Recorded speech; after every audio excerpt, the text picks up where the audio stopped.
Lions continuing their offseason program in Allen Park, hitting the practice field for organized team activities, or OTAs. Yeah, good place to be, too. There are a lot of adjustments underway in the organization. Sports director Brad Galley is with the team and has much more.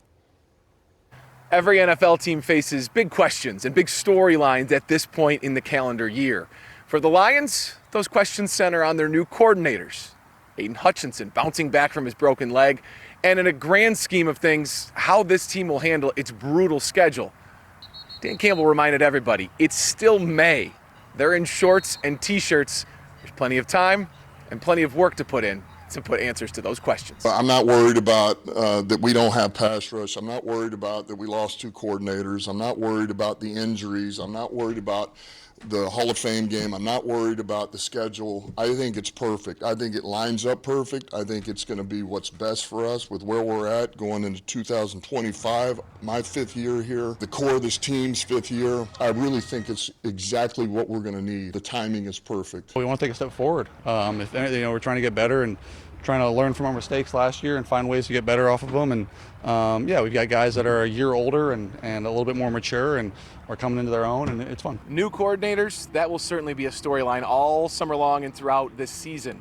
Just a couple of days into OTAs, Dan Campbell and really everybody who's talked to us like what they see. It starts with Shep, so it's been good for me, especially me coming in, having to work with him so closely, to now have him as the coordinator, and I feel like it just allows me to kind of know what he's going to be thinking going into a game week. So, yeah, I'm really excited about that. It's challenging, but yet that's what this time of year is. And I can already tell you after 2 days going into day 3, man, it's already tightened up, in a matter of days, which is awesome. That's why I hired the coaches that I did, because I knew they would adapt quickly and be able to work together. Jared, it's going to be a storyline leading into the season. Hey, they have new coordinators, so much turnover in the coaching staff.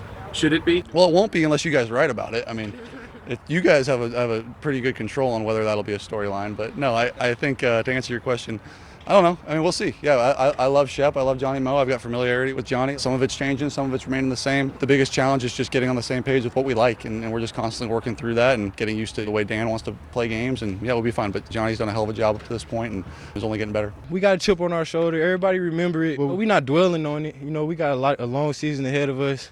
We got big games this season, kind of really moved on from the past, but it's still there just for that little chip of fire we need to go forward. On the topic of the Lions' daunting schedule against a ton of playoff teams, Campbell said it's the kind of challenge you want as an NFL man. He looks at it as an opportunity to leave the regular season scarred, battle-tested, and ready to go for the postseason. It's brutal, he said, but brutal in the right kind of way. In Allen Park with the Lions, Brad Galley, 7 News Detroit. Hey, if Coach feels good, we feel good. Yeah, he's got the confidence. Thank you, Brad.